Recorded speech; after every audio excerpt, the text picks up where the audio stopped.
Daniel chapter 8. In the 3rd year of King Belshazzar's reign, I, Daniel, had a vision after the one that already appeared to me. In my vision, I saw myself in the citadel of Susa in the province of Elam. In the vision, I was beside the Ulai Canal. I looked up, and there before me was a ram with 2 horns, standing beside the canal, and the horns were long. One of the horns was longer than the other, but grew up later.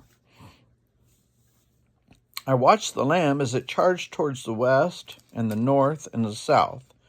No animal could stand against it, and none could rescue from its power. It did as it pleased and became great. As I was thinking about this, suddenly a goat with a prominent horn between its eyes came from the west, crossing the whole earth without touching the ground. It came toward the 2-horned ram I had seen standing beside the canal and charged at it in great rage. I saw it attack the ram furiously, striking the ram and shattering its 2 horns. The ram was powerless to stand against it. The goat knocked it to the ground and trampled on it. None could rescue the ram from its power. The goat became very great, but at the height of its power, a large horn was broken off, and in its place 4 prominent horns grew up towards the 4 winds of heaven. Out of one of them came another horn, which started small but grew in power to the south and to the east and towards the beautiful land. It grew until it reached the host of the heavens, and it threw some of the starry host down to the earth and trampled on them. It set itself up to be as great as the commander of the army of the Lord.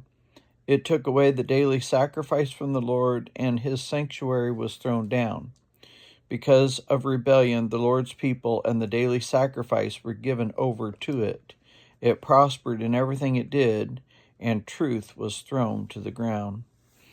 Then I heard a holy one speaking, and another holy one said to him, "How long will it take for the vision to be fulfilled, the visions concerning the daily sacrifice, the rebellion that causes desolation, the surrender of the sanctuary, and the trampling underfoot of the Lord's people?" And he said to me, "It will take 2,300 evenings and mornings.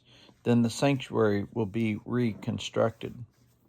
While I, Daniel, was watching the vision and trying to understand it, there before me stood one who looked like a man, and I heard a man's voice from the Ulai calling, "Gabriel, tell this man the meaning of the vision." As he came near the place where I was standing, I was terrified and fell prostrate.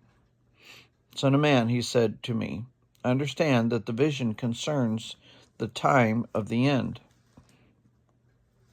While he was speaking to me, I was in a deep sleep with my face to the ground. Then he touched me and raised me to my feet.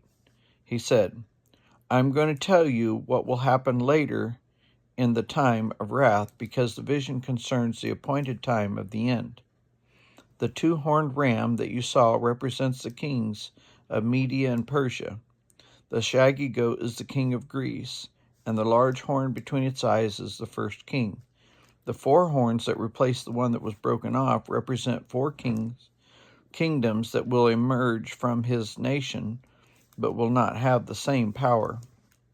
In the latter part of their reign, when rebels have become completely wicked, a fierce-looking king, a master of intrigue, will arise.